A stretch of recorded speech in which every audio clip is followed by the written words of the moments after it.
এই শহীদদেরকে রাষ্ট্রের শ্রেষ্ঠ সন্তান হিসেবে স্বীকৃতি দেওয়া, শহীদদের পূর্ণাঙ্গ তালিকা করা।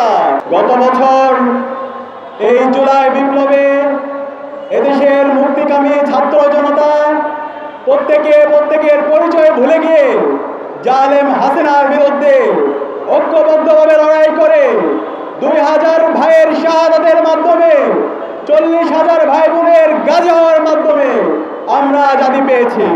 আমাদের শহীদরা যে জন্য জীবন দিয়েছে একটি বৈষম্যহীন ইনসাফ ভিত্তিক বাংলাদেশ বিনির্মাণ করা, সেই বাংলাদেশ বিনির্মাণ করার জন্য আমরা গত 1 বছর ধরে ইসলামী ছাত্র শিবির এদেশের মুক্তিকামী ছাত্র জনতাকে সাথে নিয়ে আমরা আন্দোলন সংগ্রাম জারি রেখেছি। গত 1 বছর ধরে আমরা যাদেরকে সরকারে বসিয়েছি, শহীদদের রক্তের উপর যারা সরকারে বসেছে, তারা জুলাইয়ের চেতনাকে ধারণ না করে তারা ফ্যাসিবাদীদের ভাষায় কথা বলছে। আমরা দেখতে পাচ্ছি 1 বছরে তারা এখন পর্যন্ত আমাদের শহীদদের তালিকা প্রকাশ করতে পারেনি। এখন পর্যন্ত আমাদের গাজীরা সুস্থভাবে তারা ট্রিটমেন্ট পাচ্ছে না।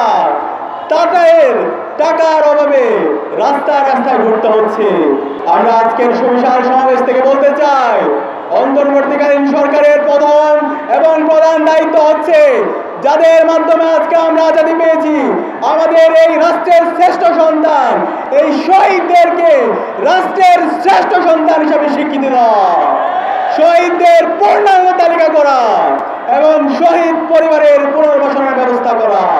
এর পাশাপাশি যত গাজী আছে এখনো হাসপাতালের মধ্যে যারা কাতরাচ্ছে তাদের যথাযথ ট্রিটমেন্টের ব্যবস্থা করা। দ্বিতীয়ত আমাদের দাবি ছিল, গত 16 বছরে খুনি হাসিনা যে কারণে খুনি হয়েছিল, যে কারণে ফ্যাসিস্ট হয়েছিল, ফ্যাসিবাদের সকল অবদানগুলোকে এই স্বাধীন বাংলাদেশের সমূলে উৎপাদন করা হবে। কিন্তু আমরা 1 বছর পরেও দেখতে পাচ্ছি এখনো ফ্যাসিবাদের উপাদানগুলো রাষ্ট্রের প্রত্যেকটি প্রতিষ্ঠানে থেকে গেছে। যে পুলিশ হেলিকপ্টার থেকে আমার ভাই এবং বোনকে গুলি করে শহীদ করেছে, আমাদের 2000 ভাই বোনকে শহীদ করেছে, 40,000 ভাই বোনকে গাজী করেছে, এখন পর্যন্ত সেই পুলিশ সংস্কার হয় নাই, এখন পর্যন্ত মিডিয়া সংস্কার হয় নাই, এখন পর্যন্ত আমরা যাদেরকে ছাত্র প্রতিষ্ঠান পাঠিয়েছি তাদের বিরুদ্ধে বিভিন্ন ধরনের অভিযোগ শোনা যায়। তারা বিভিন্ন ধরনের ইতিহাস বিকৃতির ঘটনা আমরা প্রতিনিয়ত দেখতে পাচ্ছি।